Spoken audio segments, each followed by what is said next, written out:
Okay, so this is the C2Rmor Lite system. There's the original first sort of light low-vis plate carrier that was created by C2R. It is a system that comprises of a number of components.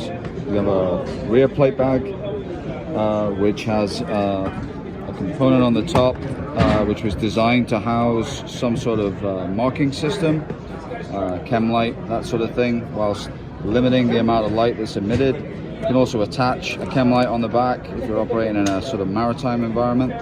It's got an inbuilt hydration system which sits inside, and within that pocket you also have the retention system and adjustment for the shoulder straps.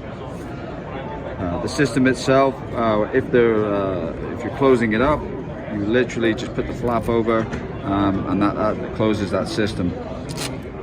The addition to that, we also have a front plate bag. The front plate bag has two communication systems, attachment points, and a number of elastics and cable routing options for hydration systems or radios. It has an admin pocket, which is sized to take pistol magazines approximately, or any other items that the user wishes to hold.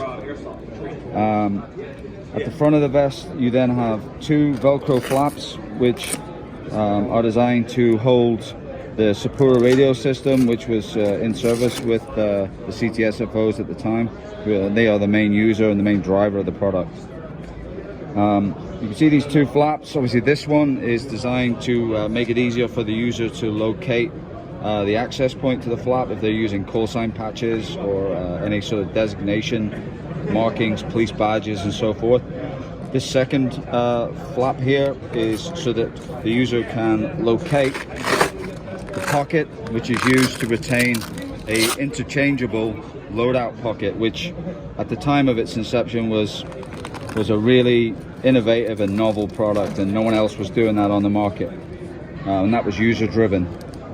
Coming down, you've got these two lugs which are located on the bottom, and they're designed to allow the attachment of an abdominal protector, which is attached using G-hooks.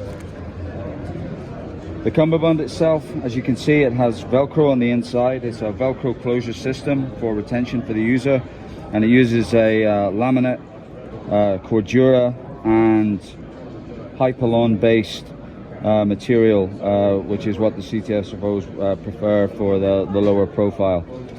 The purpose of the Velcro is to allow the attachment of additional ballistic protection, so the installation of soft armor and hard plates if required. Coming along to the back, you can see these elastic loops.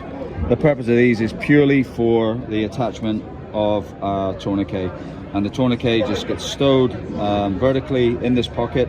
And the T-bar, which is obviously for cranking it down, sits on this side in between the two elastics, and that's the retention for it. And that is the C2Rmor Lite system for the front and the back and cummerbunds. The shoulder pads themselves, they are retained using elastic on the underside. You've got the cable route, and then they can be adjusted as required. Having the adjustment on the back has allowed us to configure the shoulder straps, so it's 50mm webbing, double stitched with Velcro on the underside. The shoulder straps, when they're removed, it gives an extremely low profile. It's been in service for quite some time. It's manufactured or designed and manufactured in the UK and outsourced as required, depending on user requirements, and it's available in all colors. However, this particular system is in service with the CTSFOs. Thank you very much.